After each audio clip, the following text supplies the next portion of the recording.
Good morning friends, welcome to learn with Trupti. આજે આપણે standard 7 chapter number 3 data handling વિશે શીખવાના છે. Okay, introduction. Data handling is about collecting, organizing and representing data in a meaningful way. મતલબ કે data handling શું છે? તો એ એક એવું છે કે જેના અંદર આપણે કોઈક માહિતીને ભેગી કરવી, એને વ્યવસ્થિત રીતે લાઇનમાં કે વ્યવસ્થિત ગોઠવવી અને એને કોઈકને વ્યવસ્થિત રીતે રિપ્રેઝન્ટ એટલે બતાવવી એક મિનિંગફુલ વે કે જેનાથી કોઈક એનું નિરાકરણ નીકળી શકે. Okay, collection of data, organization of data, representation using table, pictograph and bar graph. મતલબ કે આ અલગ અલગ માહિતી જે હોય છે એને આપણે અલગ અલગ વેના અંદર ગોઠવીને આપણે રિપ્રેઝન્ટ કરી શકીએ છીએ. એમના બહુ બધા અલગ અલગ રસ્તા છે, તો આજે આપણે બધા જ જોઈશું. Okay, first, collection of data. તો જ્યારે કોઈ પણ વસ્તુને આપણે માહિતી કોઈને આપવી હોય તો આપણે સૌથી પહેલાં તો કોઈ પણ માહિતીનો ડેટા કલેક્ટ કરવો પડે. તો આપણે ડેટા કઈ રીતે કલેક્ટ કરી શકીએ? તો data can be collected through the survey. મતલબ કે સર્વે એટલે કે આપણે લોકો પાસે માહિતી લઈને, સેકન્ડ ઓબ્ઝર્વેશન એટલે કે આપણે દેખીને કે અહીં આગળ આ કેટલી વસ્તુ છે, અહીં આગળ પંખા કેટલા છે, અહીં આગળ લાઇટ કેટલી છે, જસ્ટ એક્ઝામ્પલ છે. ઓકે, આ રીતે ઓબ્ઝર્વેશન કરીને. થર્ડ નંબર, એક્સપેરિમેન્ટ કરીને. મતલબ સર્વે, ઓબ્ઝર્વેશન એન્ડ એક્સપેરિમેન્ટના આધારે આપણે કલેક્શન ઓફ ધ ડેટા એટલે કે ડેટાનું કલેક્શન કરી શકીએ છીએ. જેમ કે હું કહું તો એક એક્ઝામ્પલ આપું કે number of the student who like the different fruits in class. તો કે તમારો ક્લાસ છે એના અંદર કેટલા છોકરા એવા છે જેને બધાને અલગ અલગ ટાઈપના ફ્રૂટ્સ ગમતા હશે. કોઈને બનાના, કોઈને એપલ, કોઈને કીવી, કોઈને ડ્રેગન ફ્રૂટ. ઓકે, તો આ રીતે આપણે અલગ અલગ એને અલગ અલગ લાઇનમાં કે અલગ અલગ ગ્રુપમાં આપણે એમને મૂકી શકીએ છીએ. Okay, organization of data. Collected data is organized in tabular form. Example of table.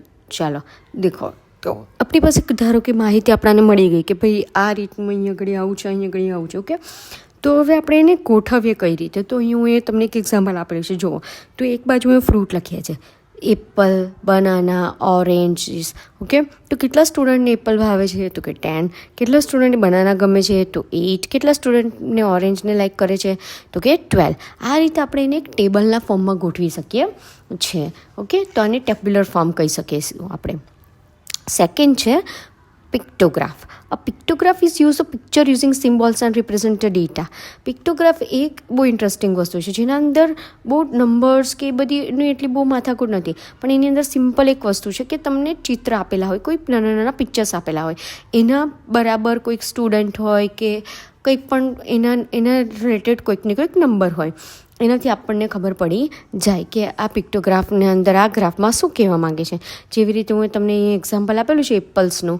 Okay, તો દેખો અહીં આગળ એક Apple is equal to 2 students છે, તો નીચે કેટલા એપલ્સ આપેલા છે? તો કે 5 એપલ્સ. તો 5 એપલ્સ ઇઝ ઇક્વલ ટુ કેટલા સ્ટુડન્ટ થશે? તો 5 2 10, કેમ કે એક એપલ ઇઝ ઇક્વલ ટુ કેટલા સ્ટુડન્ટ્સ છે? 2. ઓકે, હવે હું તમને પિક્ટોગ્રાફનું એક એક્ઝામ્પલ બતાવવા માટે પિક આપેલો છે સેકન્ડ સ્લાઇડના અંદર, જેનાથી તમને ખબર પડે કે પિક્ટોગ્રાફ આ રીતના હોઈ શકે છે. Okay, next, bar graph. Bar graph are used to show the data using rectangular bars. મતલબ કે બાર ગ્રાફ એવો છે જેના અંદર એક ચોરસ, રેક્ટેન્ગ્યુલર એટલે કે લંબચોરસ, એક લાંબો ફૂલપટ્ટી જેવી બાર હોય એનાથી આપણાને ડેટા રિપ્રેઝન્ટ કરેલા હોય છે. Bar can be vertical or horizontal. હવે એ જરૂરી નથી કે આપણે વર્ટિકલ જ બાર દોરીએ. ઓકે, તો હોરિઝોન્ટલ બી હોઈ શકે, વર્ટિકલ બી હોઈ શકે. એ ડિપેન્ડેડ સોલ્વ કરવાવાળા ઉપર ડિપેન્ડેબલ છે. ઓકે, અને ક્વેશ્ચન આપેલો હોય તો ક્વેશ્ચન પેપરના અંદર જે રીતે આપેલો હોય તે રીતે. હોરિઝોન્ટલ બી હોઈ શકે કે વર્ટિકલ પણ હોઈ શકે. એની અંદર તમને હાઇટ, લેન્થ, આ બધી વસ્તુઓ વેલ્યુ આપેલી હોય છે. અને આમાં બે જાતના આવે છે, એક સિંગલ આવે અને એક ડબલ પણ આવી શકે છે બાર ગ્રાફમાં. જે બંનેના એક્ઝામ્પલ હું તમને નેક્સ્ટ સ્લાઇડમાં આપેલા છે. અહીંયા આગળ તમને સિંગલ બાર ગ્રાફ અને ડબલ બાર ગ્રાફ જોવા મળશે. Okay, now introduction to probability. Probability is a change of event happening. મતલબ કે અહીં ચાન્સ ઓફ ઇવેન્ટ હેપનિંગ મતલબ કે શું ખબર? કે પ્રોબેબિલિટી એટલે શક્યતા, કે કોઈ વસ્તુ થાય એની કેટલી શક્યતા છે. જેમ કે હું તમને એક મસ્ત એક્ઝામ્પલ આપું તો આપણે કોઈન ઉછાળીએ, બરાબર છે? તો કોઈન જ્યારે આપણે ટોસ કરીએ તો શું થશે, કાં તો હેડ આવશે કાં તો ટેલ આવશે. હવે મારો ક્વેશ્ચન એવો છે કે પ્રોબેબિલિટી ઓફ ધ ગેટિંગ હેડ, કે હેડ આવવાની શક્યતા કેટલી.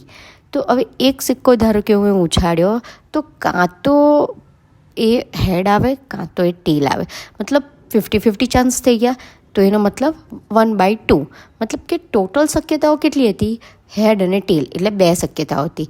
એટલે અપોનમાં 2 છે અને હેડ આવવાની શક્યતા કેટલી, એક જ વાર કદાચ હેડ આવી શકે કાં તો એક જ વાર ટેલ આવી શકે, એટલે ઉપર 1, એટલે મતલબ 1/2 એટલે 50% ચાન્સ છે. ઓકે, એટલે ઇન્ટ્રોડક્શન ઓફ પ્રોબેબિલિટી આપણને એવું શીખવાડે છે કે કોઈ પણ વસ્તુ થવાની શક્યતા કેટલી છે.